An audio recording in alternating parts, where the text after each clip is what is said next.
Thank you so much again. You are welcome to this edition of My Voice, Your Voice, a platform for authentic conversation. My Voice, Your Voice is just a platform where I bring women like you who are success stories, who have had their own challenges in life, to talk about their stories and share it with other women so that they can inspire them, they can impact them, they can also empower them. So I am glad that you accepted to be on the show. And I know that today it's going to be very, very exciting. So you are welcome once again. And please do tell our listeners who you are. For sure, for sure. Thank you. Well, I am a Jamaican-born woman. I first have to state that. And I love, love, love my country, Jamaica. Now, I believe that who we are is rooted in our culture first, and then Yes. rooted in God. Because, I grew up in a culture where my mother took us to church every single day. It would appear to us as we were growing up. So I'm Jamaican born, and I am a Christian woman, and I'm the wife to my husband Audley Brown, and I'm a mother and grandmother to a growing family. So that's on the personal side. I'm an author and life coach who helps you transform your mind, body, and spirit. And I've used my Doctor of Strategic Leadership background along with my certified life coaching experience and combine that to work with women, mostly women leaders and entrepreneurs, to help them move from where they are to where they desire to be. And recently, although in the past I've worked a lot with pastors' wives, entrepreneurs, women in leadership, in different spheres, I am now expanding to working with women doctors in the field of gynecology and obstetrics. So that's the OBGYNs. And so if you know of a woman in that field, you can have her DM me, because I'll be, reaching out to them, finding out what their challenges are and how I can really help them to be the best doctors in their spheres of influence. Thank you so much, my friend. I can see Francisca Epale from Toronto always watching. She is one of our fervent guests. Francisca, I want to thank you very much for trusting us and for always devoting this time to follow us.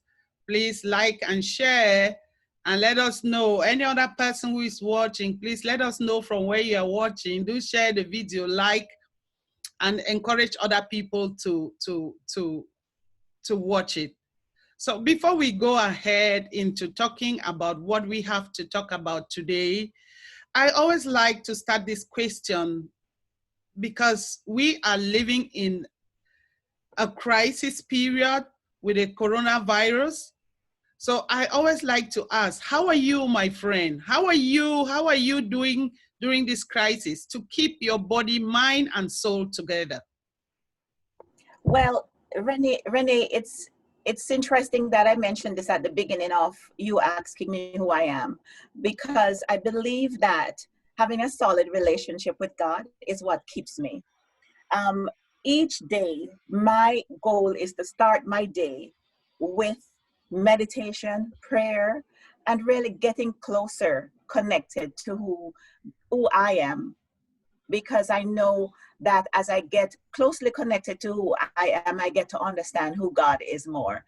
So that's how I stay grounded, So I believe it's very important to understand who you are, because when you do understand who you are, when you're going through the trials, you can reach to the source of your strength, your spirit. You can connect to your spirit, and that's how I survived during this crisis. Oh, I'm so glad to hear. I'm so glad to hear that you always connect with the spirit, because I also believe that if you connect with your spirit, we are all women of faith, and we are not ashamed to profess our faith wherever we are. So I am glad to hear that. So I know you, Dr. Hopelyn, you have a lot of experience. You have an amazing story. We have had the chance to share some of your stories, and I would like you to tell us some of, I like to say some of your stories because I know you have so many of them. So can you tell us some of our stories, your stories, so our Well, audience can get to know you more, get to know what you have gone through? Because when people see you sitting there and smiling, they think it has just been a bed of roses. And my friend, we all know that is not the case. So can you let us into your world? okay, so let me kind of go back in 1995. Okay. 1995, I took on the what should I say? It was my mother's desire for me to travel to the US. And after a few years of nudging, not just to travel there, but to live there for a while. And after a few years, I decided, you know what, let me go ahead and give this a go. I felt like the things I was doing here in Jamaica was kind of winding down. Like I felt like I was getting under this pressure, this stress of just closing this chapter of my life for now. So that was back in 1995. And so I finally packed up all my worldly possessions, gave away what I needed to, sold what I needed to, I and, know. and packed everything I had in two suitcases and went to the USA. Now, I knew from my previous visits that it wasn't going to be easy because I saw, where, my mother was living in a one-bedroom apartment in Brooklyn, New York. Mhm. And we came from a home where all of us pretty much had our own room at this stage. And we had a big yard, and, you would say that we were comfortable. So to move into a space like that was, I knew it was going to be challenging, but there were, when someone say, you have potential or there is potential, you knew that there was potential. Yes. And so I was looking forward to that, experience so that I can develop this big potential that was available to us. So anyway, I got to Brooklyn, New York. And after about 3 months, which I am amazed when I look back all the things that I did during that 3 months, because I worked with World Book products. I worked with, helped out my mother who was at nursing aid at the time. So I filled in some of her shifts, and, there were so many other things that I did. And what I love though, is that I got to experience Brooklyn Tabernacle.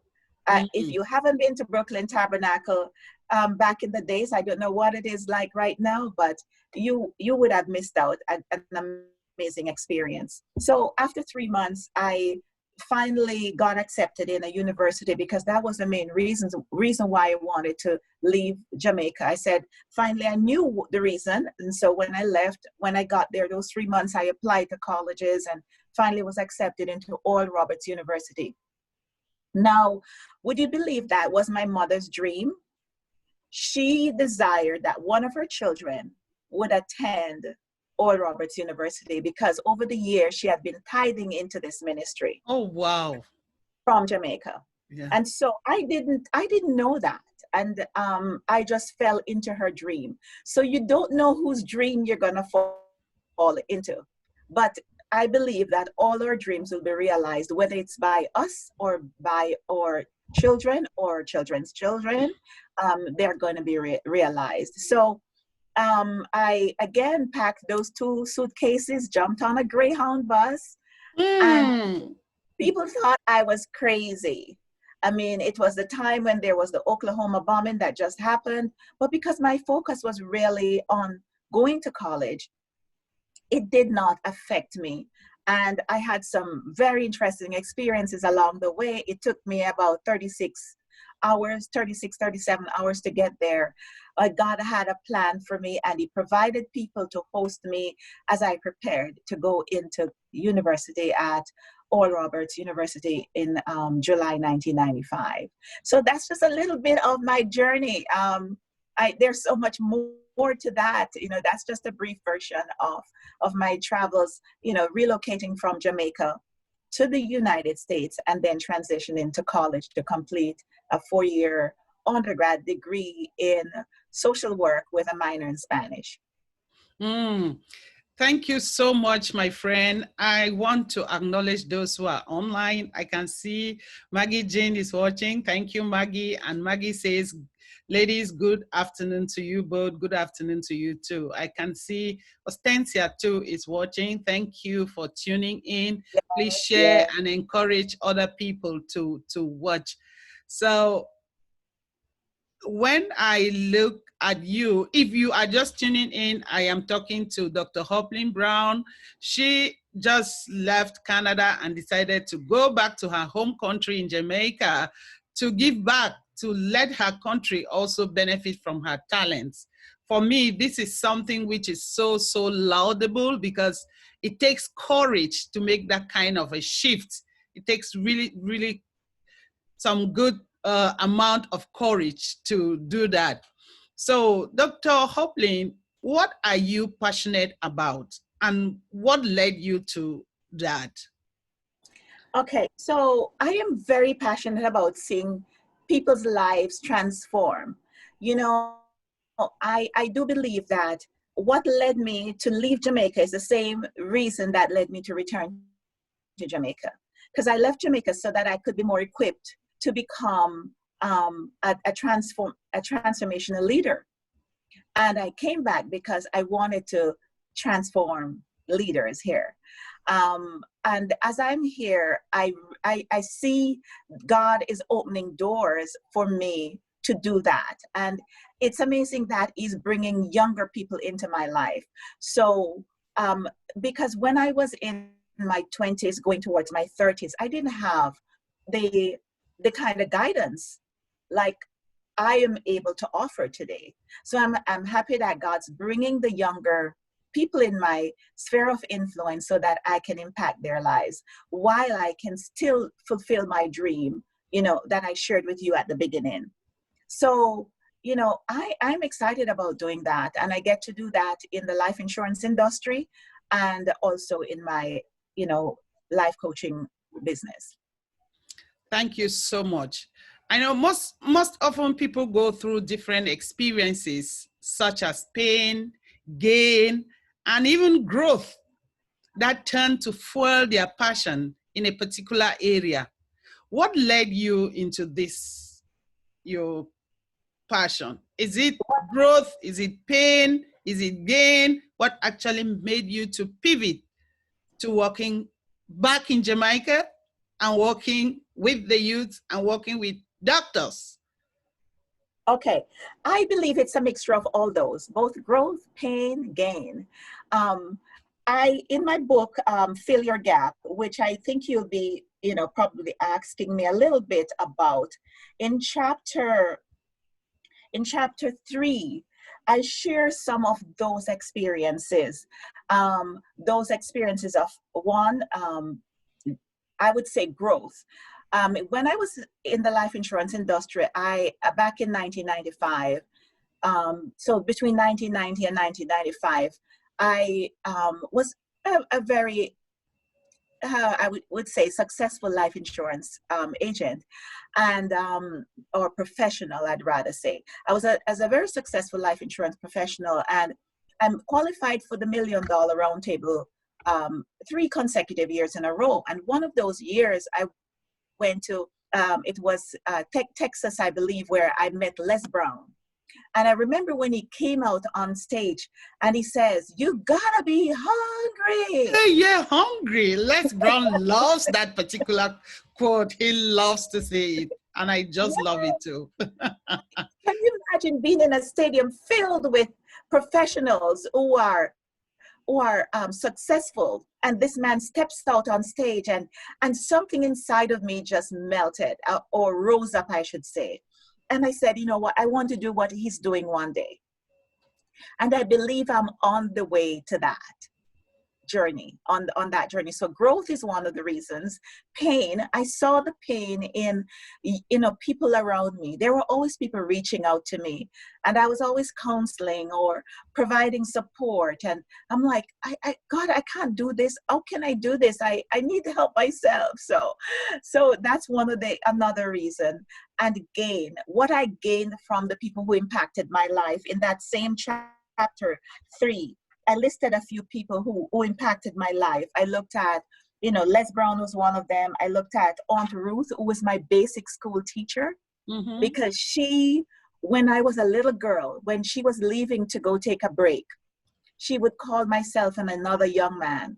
We were little kids, we were babies, and asked us to take the students through their timetables and their ABCs while she was gone. So she was one of those in the earlier days. Raymond Walker, he was my leader manager during the years while I was in the life insurance industry, and he has influenced my life in such a way that I now am able to invest back in his organization here in Jamaica. And so, I'm glad that, his impact still allowed me to still come back and impact his organization that he currently owns. And I could go on, but the pain, gain, and growth as what has led me to be the author and life coach that I am today. Isn't it so funny how just a simple belief in someone can change the trajectory of your life? Yes. And sometimes I really want to appreciate the work of teachers, because they play a great role in the lives of the students they teach. A teacher's belief in you at a very tender age determined where you were going to go to in life. So this is like a shout out to teachers, and also a caution to teachers that the way you treat the students who are in front of you matters a lot in their lives.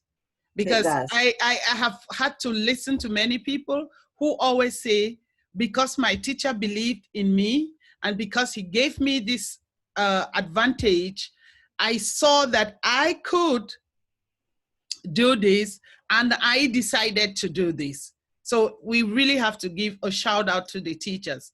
I also want to appreciate those who are tuning in. I can see Dr. Cecilia Fomenki watching from Cameroon. Thank you, Dr. Cecilia. Please do love, share, give us a shout out so that we know that you are listening. I can also see Donna Cohen watching. Thank you, Donna, for devoting this time. I can see Immaculate B is watching. Thank you. Do love and share. Again, if you are just tuning in, I am talking to my friend and sister, Dr. Hopelyn Brown. She is from Jamaica. She was in the US. She left US, went to Canada for some time. And she just finally decided to go back home and live her dream with her people. That is so, so, so great. So I know that you talk often and coach professionals on how to develop resilience through adversity. Can you speak a little bit about that quote? I think that's one of the quotes that stands out on your Facebook page, and how it came about. Okay, that's a great question, Anita, because what I found throughout our lives is that challenges are going to be there all the time. I remember my my mentor and friend, John Maxwell. He says, there's no more than about 2 good days in a leader's life. I know. Yes. And so I believe that over my life, from, growing up in Jamaica to going to the US, studying, moving to Canada, and, living in Canada for the last 15, almost 16 years, with my husband and family, building a family there. There are challenges along the way. And I think the earlier we know that as leaders, that adversity is always going to be there, and develop practical ways to maneuver during the times of difficulty or adversity, is the quicker we get to stand more courageous in our calling. And so this is the reason why I love to share that. Recently, I did a mastermind on, adversity to advantage. And prior to that, I did Leading Through Crisis. As a part of the John Maxwell team, we get the chance to share these amazing tools that John Maxwell, teaches us. And so I get to pass that on. And that is even bigger when you receive the tools and you apply to your life, and then you then teach it to others. He talks about learning, living, and leading. If we're just learning and we're not living it and then leading it, we may as well, not bother to learn it, because the biggest part of our growth is gonna come from developing leaders, not just becoming, a person that's filled with knowledge, but developing leaders along the way. I'm glad you brought up that point, that we have to first of all develop ourselves before we start developing others, because I did not mention that Hopelyn and myself are all John Maxwell certified leadership coaches. So we happen to do the same things together, follow the same courses together. And one of the key highlights is you must know yourself to grow yourself. And people think that personal development is a waste of time, it's a waste of money. It is not a waste of time, it is not a waste of money, because when you get into personal development and you are ready to invest in yourself, when I say invest in yourself, I'm not only talking about money. You are ready to invest financially, you are ready to put in the work. You will see that you needed to do this in order to be able to lead other people. So I am glad you brought this up. And you spoke, I know you are very passionate about resilience and diversity, which I also love. That's something I'm passionate about. And I'm also passionate in working with women. And women, we need this resilience in diversity. So does that in any way relate to your story? And if yes, what is the story? Can you tell us a story, a situation where you actually had to practice what you preach? Because sometimes it's not only about what we tell people to do, it's also about when people hear us say or articulate our failures and how we navigated through these failures and the lessons learned, they quickly identify with us and it resonates with them better. So is there any particular adversity that you actually went through that enabled you to develop this resilience that you now want to share with other people who may be in the same situation or in other situations? Wow, that's a big question. I know. Just thinking which one would be applicable to our time on this call. But I've had a few stories of resilience, standing in the midst of not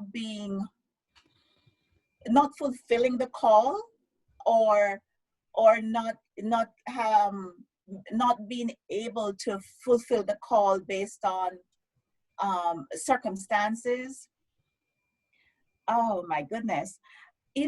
I remember there are two things coming to my thoughts. I remember a situation in one of the countries that I was living in, that I had a strong desire to lead a home group, a strong desire to lead a home group.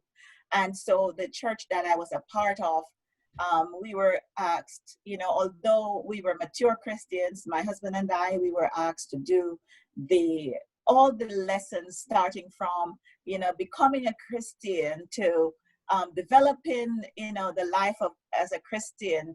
We were sent right back to the beginning. And they said, in order for you to lead a group, you have to do all these courses that the church offers.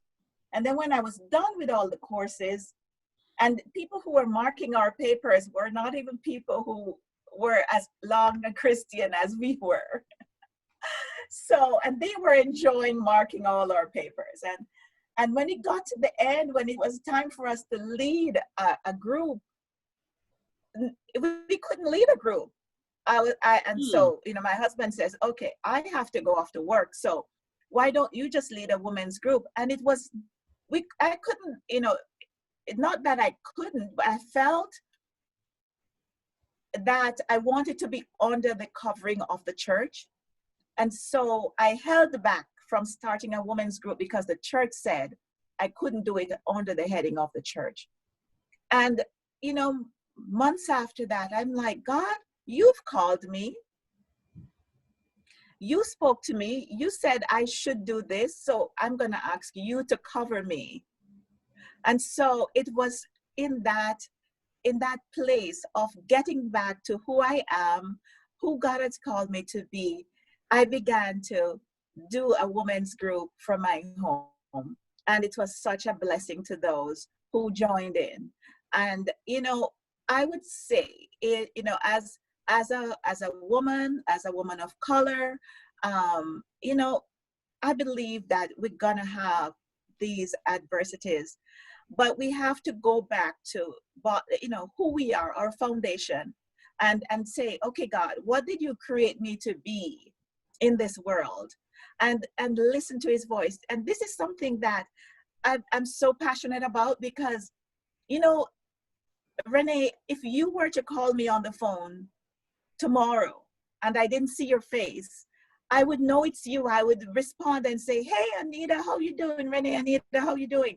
I'm so familiar with your voice now, and you could probably do the same. And I believe that's where God wants us to be, where when we call him and he responds, we know that this is God speaking to us, that the other voices won't prevent us from doing what God has called us to do. So, you know, you can sense my excitement, and I really want us to really get to the place where we're so connected to our Creator, we're so connected to the work he has called us to do, that nothing stops us from doing it. At that time, if I was closer connected, I believe that I wouldn't have allowed those voices to prevent me from, you know, doing the work during those months that I waited and waited and waited. Yes. So thank you so much for that example.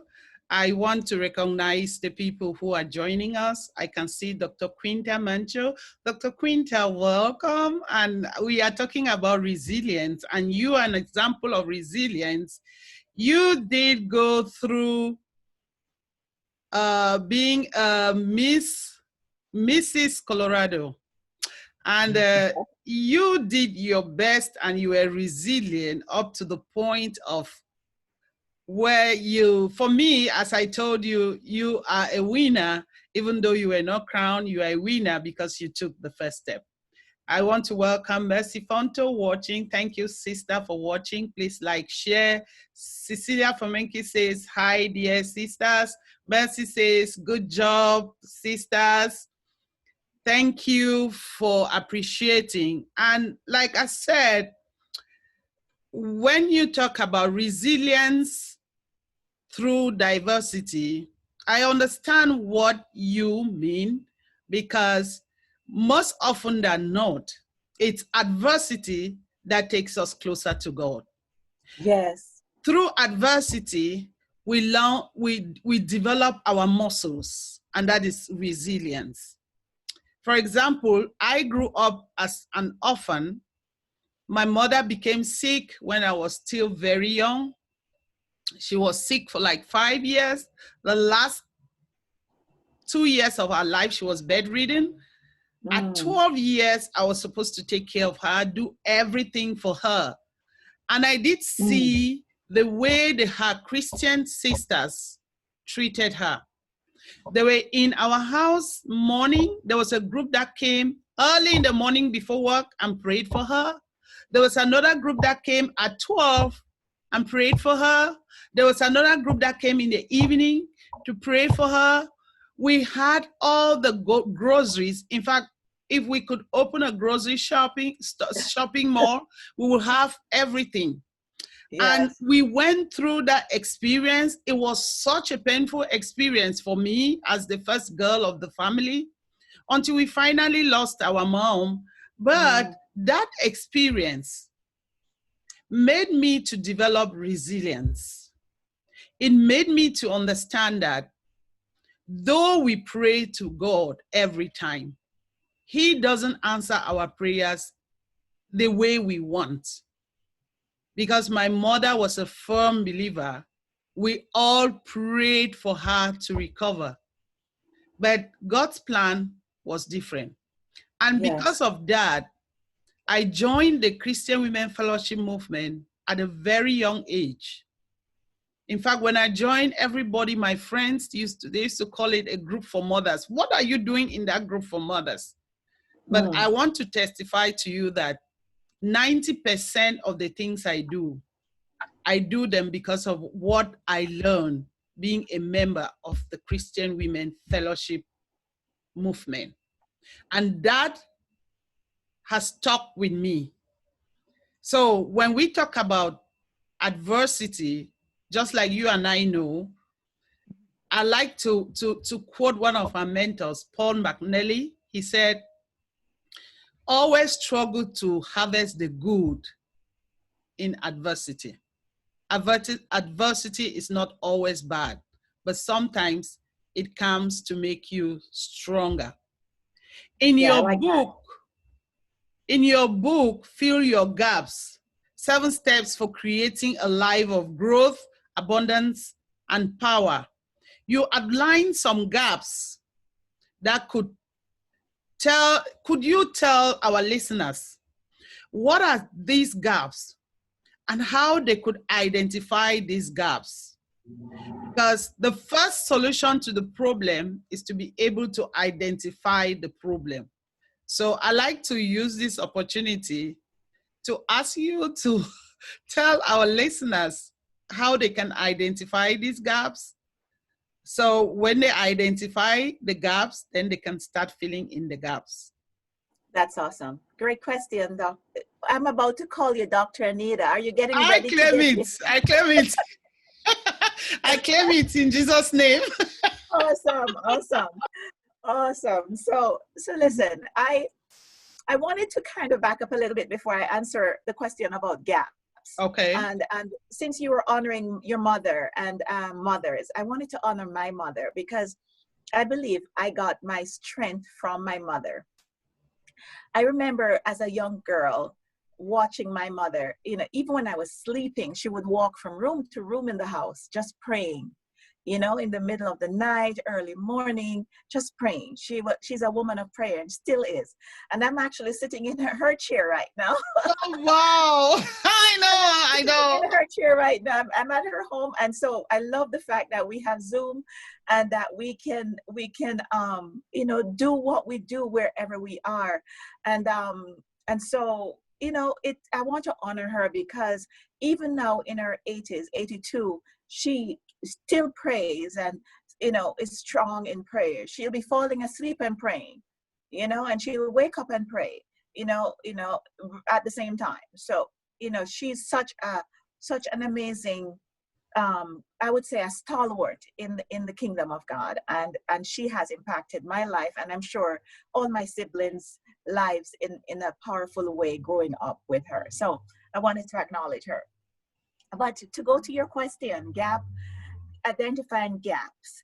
And I believe to identify gaps, we got to look at gap stealers. And on page 7 of my book, Fill Your Gap, which I have in my hand here, Fill Your Gap, 7 Steps for Creating a Life of Growth, Abundance, and Power. I talk about gap stealers because if we can identify the gap stealers, we can identify the gaps. Some of the gap stealers are ungratefulness, hate. Have you ever heard someone say, I hate that person? And they they are someone of integrity. They declare themselves to be someone of integrity, and yet they say, I hate you, or I hate that person. That just nullifies that fact. Ignorance, foolishness, entitlement, despair, arrogance, condemnation, self-interest, and fear. Those are some gap stealers. So if you can identify those gap stealers, you can identify the gaps. So, and then I go on to share some gap fillers. What's the opposite of ungratefulness? Gratefulness and appreciation. Okay, what's the opposite of love? Of hate, love. What's the opposite of foolishness? Knowledge. Another gap filler, wisdom, hard work, hope, humility, and service. And one of the things I want to maintain in my life, and I believe it's something that keeps me young, keeps me happy, is just staying in a place of humility. Because there are times when you share who you are and what you do and how you want to help and care for others, and it comes back to your face as something that was not meant for. And so I always stay in a place of confidence and humility, knowing that my heart was in the right place. And so those are some gap stealers and gap fillers. So if you know your gap stealers, you can identify the gaps in your life. I got to learn new vocabulary today, gap stealers. I hope those who are listening, you are able to identify your gap stealers in order to be able to fill the gap. Like you say, humility for me is the key that opens any door. Gratitude. Yes. Gratitude will take you anywhere. I always do tell my children, I say, aptitude will take you into the room, but your attitude will keep you in the room. I remember one of our mentors, if you do remember, Ed DeCosta. Yes, I do. Ed DeCosta said something which has stayed with me. And what did he say? He said, never allow your ego to run into the room before you do. Because once your ego run into the room, ego, E-G-O, means edging God out. You are already edging God out. So it's you and you alone. I want to also acknowledge Mark. Join us. Mark is watching. Please, Mark, let us know from where you're watching. Give us a thumbs up.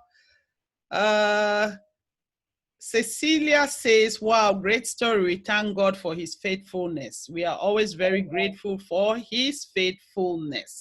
Amen. Yes, thank you so much. So the next question I want to ask you is, what is the most challenging situation you've ever faced in your life? And how did you navigate this? Were there any lessons learned? Wow. I can recall, I think the year 2001 going into 2002, if I can remember, but it was right there somewhere. I lost my sister, one of my younger sisters. She had been diagnosed with breast cancer so it was about 2000, 2001. She was diagnosed back in 1995, but it was in remission, and then it came back with a vengeance. And I remember that night when I got the call saying that she was rushed to the hospital, and the doctors were saying that she had to go on life support, or she wouldn't be able to see her family alive. It was not one of her wishes to go on life support, but after discussing it with the doctors and my mother and myself and my brother, we decided we'll go ahead, because they needed our approval, because my sister could not make that decision at that time. And so I remember I was studying, I was doing my my master's at the time, and I felt it. Actually, I was at my my first first year of my doctoral, oh gosh, when we go in to the college. Oh, I can't remember what it's called right now, but I just finished that weekend, and I woke up that night, I sat on my bed, and I'm like, God, what do I do? And I'm in Virginia Beach, my sister's in Philadelphia, and the rest of the family, 5 hours away. This is like after midnight. What do I do? And so I called my best friend. So we need somebody close to us in our lives, because when the crisis come, who do we call? Yes, we can call on God, but he also created us to fellowship with one another. If we look in the book of 1st, 2nd, and 3rd John, he talked about, fellowship, how we need to fellowship with each other. And so I called my girlfriend Joy, and, I shared with her what happened. She was like a sister to me, and she still is. And so, she said, don't worry, and she took me through some, scriptures, and then she helped me to stay calm. And she said, I'm coming over. I'm just going to pack a bag. And she packed a bag, came over, helped me pack my bag, and we drove to Philadelphia. And so I was there with my sister and the rest of the family who had gathered around.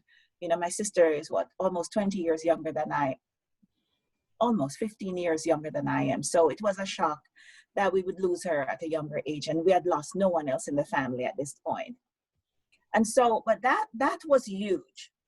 But the next thing is that she had an only son, and I ended up he was 8 years old at the time. I ended up being the mother of her 8-year-old. Here I was, I've not had a child, I'm not married, I'm single, in college studying, and I become a single mother. It was one of the most difficult things that I ever did, and one of the most rewarding things that I've ever done in my life. Because as I speak to you, he's 26 years old today, and he's doing amazing in his life. He finished high school, he went to college, studied, becoming a pastor, and, now he's living his passion. He's a chef in Poland.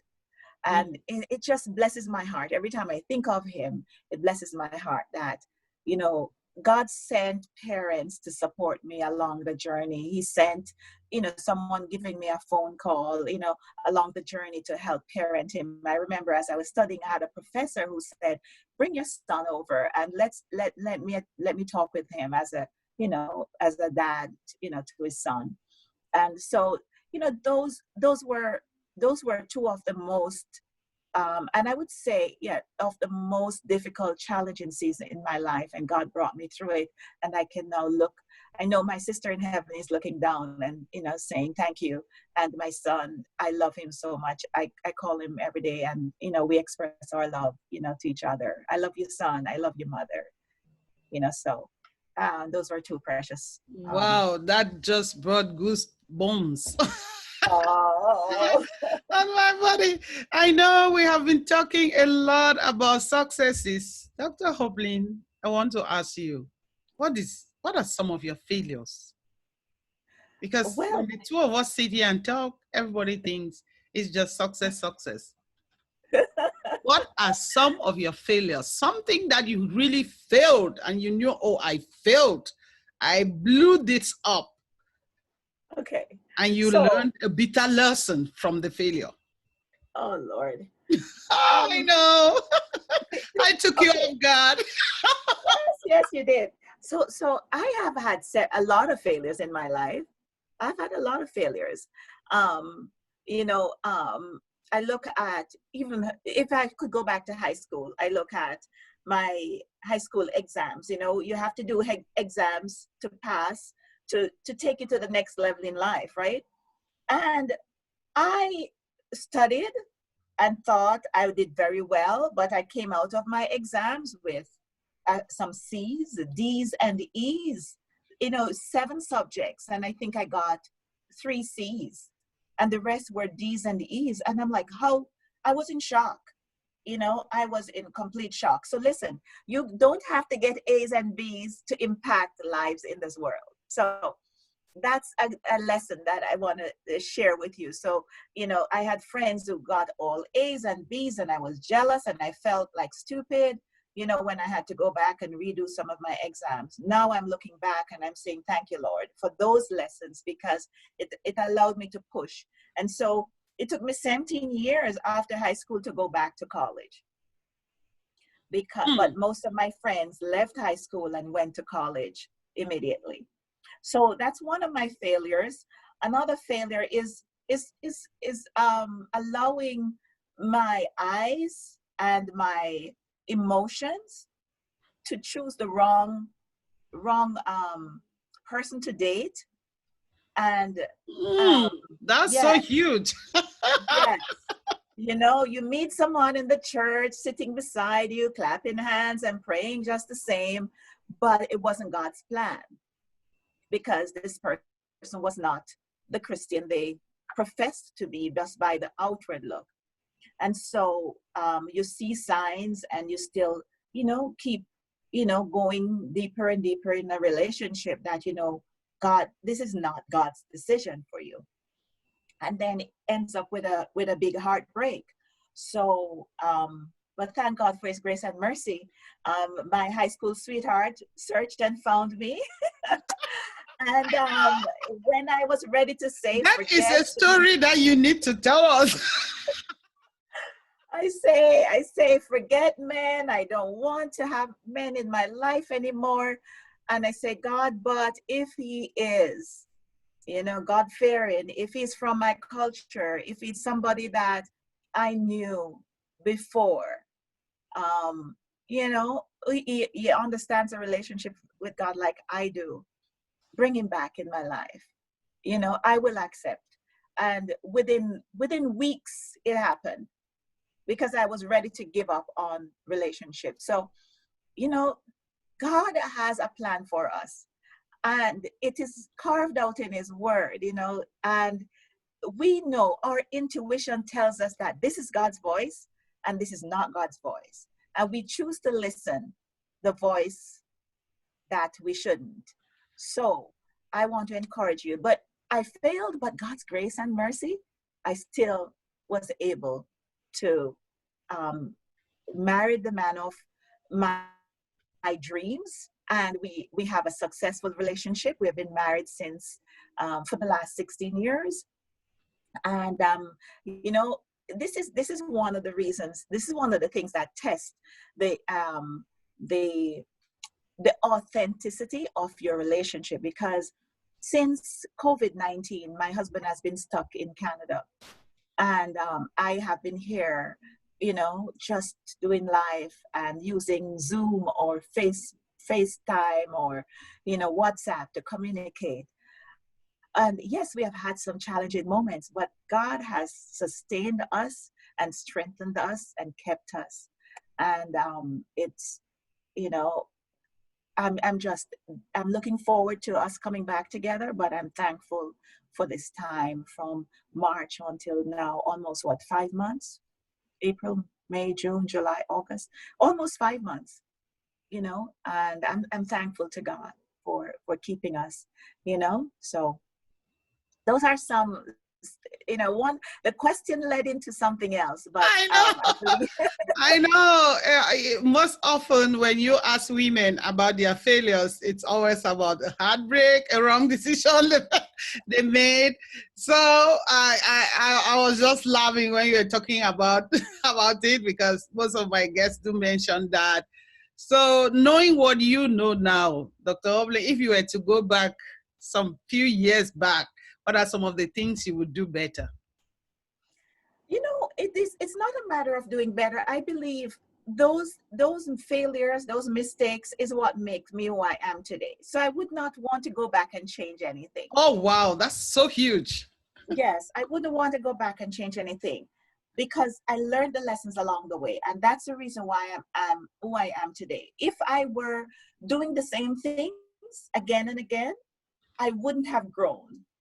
but I learned those lessons and it's taken me to the next level. And I'm still learning. You never get to a place where you are fully grown.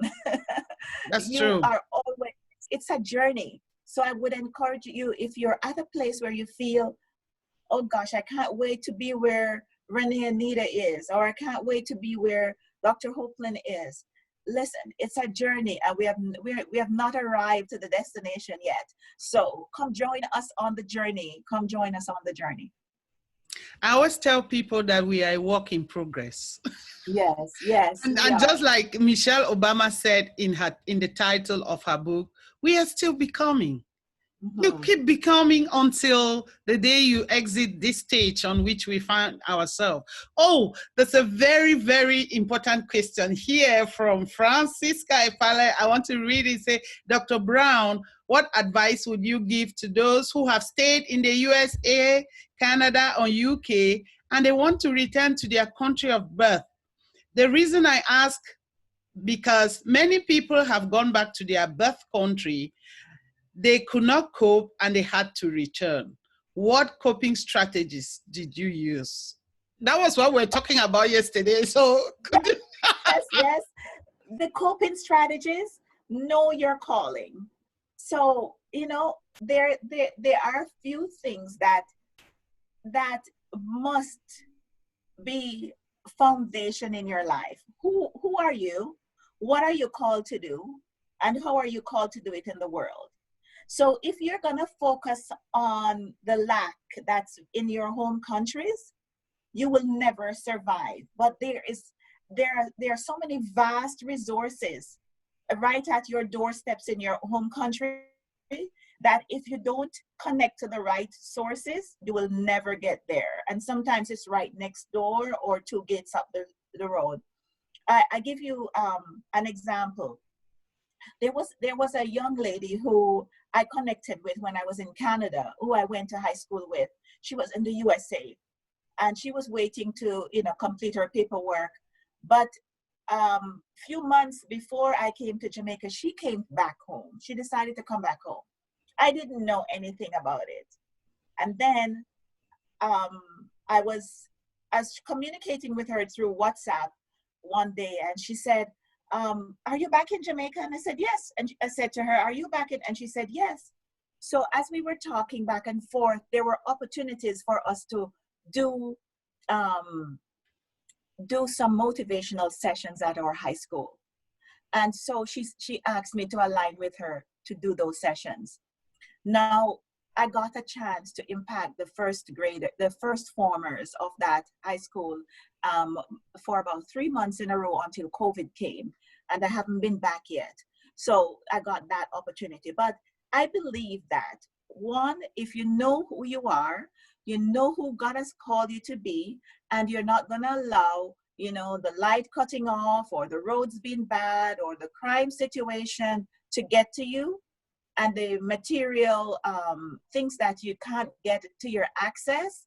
If those things are not going to be so important, most important to you, then your calling would be the number one thing. And then God, he reminded me of Psalm 23.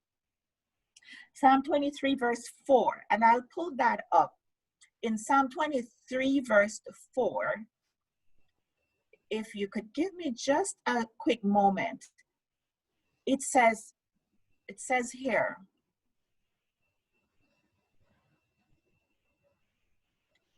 it's the Lord's Prayer. So I'm just going to go to verse 4. And this is where I find a lot of my security.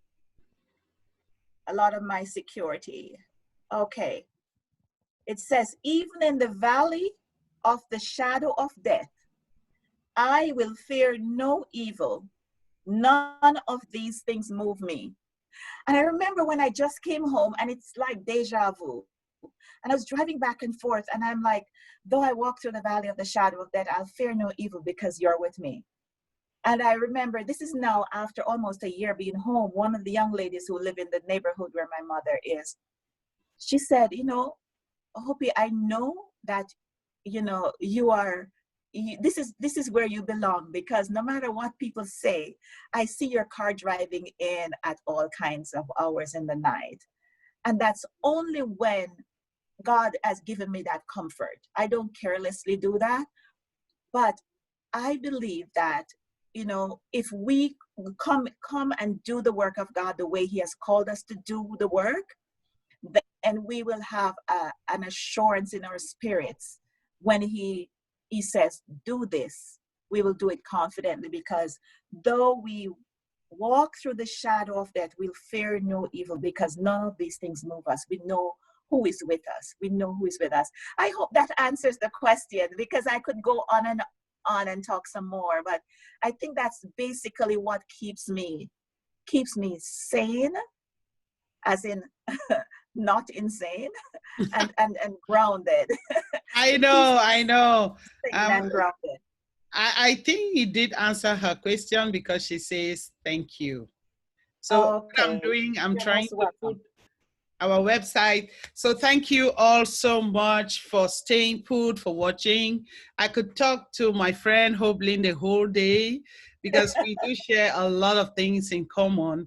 And that was one of the things I told her yesterday. I told her I was so proud of her having to make the decision to leave all the glories which we think we cannot leave here, to go back to Africa and start getting used to the power cuts, the dusty roads, and every other thing that's in Africa. I think it's an example for some of us to emulate, because I was listening to, I think it was a Zambian ambassador who used to, it's a lady, I even shared her post on my Facebook, and she was saying, Africa is not about changing the leaders, it's about changing us and our mindset.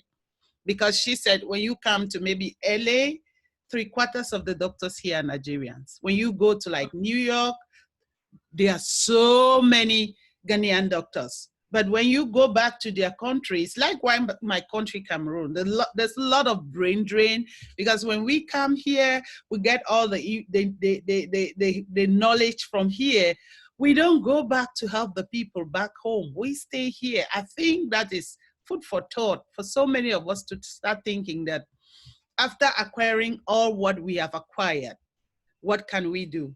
That's one of the reasons why I started this show, to highlight women, and especially women of color, because there are a lot of things that we do, and we are just at the background because we don't have anybody to bring us at the limelight.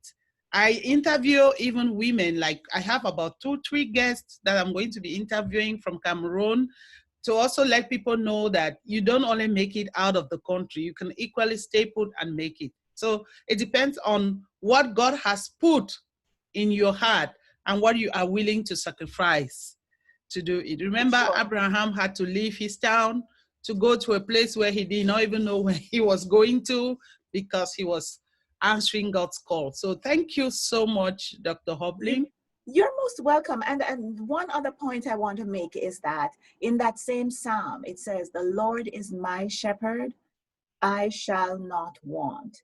He's not going to allow us to lack any good thing. Anything that we want, he's going to provide it. Anything. So there is abundance everywhere that we are. Whether we be in California or Canada or the US or Africa or Jamaica, wherever we are, the abundance that God has is infinite. And it's just for us to tap into it right where we are. So know that no matter where God has called you, he has abundance in store for you there. Thank you so much. I just put your website and my website on the comment box. So in case somebody wants to get to us, like I always tell them, those who are watching, we always give a complimentary 30 minutes coaching session with you. If you contact us, if you go to my website, you see a form there where you can fill for me to contact you, and then we'll have a chat. If you also go to Dr. Hopelyn's website, you will see where you can contact her. We are here to give back. We are not going to charge you. It's complimentary. We just want to walk alongside you to help you discover yourself and to let you know that what we are doing, you can do it. It took me a lot of courage to be able to start doing what I'm doing. because they were all the excuses that I had not to come on Facebook Live. But Right. I decided to defy all the excuses, and I'm like, no excuse mindset. I am going to go live. I don't care what anybody says. Like you said, it begins with the intention. When Yes. you have a good intention about something, you really do not care about the external environment. You care about the intention that you have. And that is Right. why I bring you my friends. I advertise them on the show. Like I was telling Maggie last episode, I was like, anybody can contact anybody. My only goal is to inspire, impact, empower, and transform lives. And I don't really care who does that. The issue is, one is too small a number to create significance. And Yes. the earlier we women learn to complement each other rather than compete with each other, the better for our lives. So I am so grateful. It is almost the top of the hour. You wouldn't even believe I told Yes. you yesterday that it was 1 hour. Sometimes you stay here and you just talk and you don't even know that it is almost 1 hour. So I want to be Right. respectful of the time of our audience. And I want to thank everybody who has been online watching. If you did not have the opportunity to watch online, please do watch from the beginning. Again, I'm talking with Dr. Hopelyn. She is my friend and she's based in Jamaica, and she's doing a great job with professional women and youths back in Jamaica. If you want to know more about her, you can look her up on her website or on her Facebook page, and you see what she's doing. So, Dr. Hopelyn, I want to thank you so much for this opportunity that you gave us, for all the nuggets that you shared with us. It is not easy for people to accept to come and share their wisdom and the knowledge for free. But you and I do believe that when we give for free, we get tenfold back. Amen. Mhm. Yes. So I'm so grateful. I don't know if you have one last word for our audience, so we can call it a day for today. Oh, So I want yeah. to thank you. I want to thank you once again for having me. And I want to encourage everyone. It's time to transform your life so you can transform your world. Thank you. Again, it has been My Voice, Your Voice, a platform for authentic conversation. And I am your host and friend, Renee Anita. And I do want to call on you not to miss next episode. Next episode will be live from Lebanon, and you don't want to miss. Thank you so much for watching. Please organize watch party, share the video, like it, so that many more people can learn from the wisdom of my friend, Dr. Hopelyn. Bye, Doctor. Bye-bye, everyone. Yeah.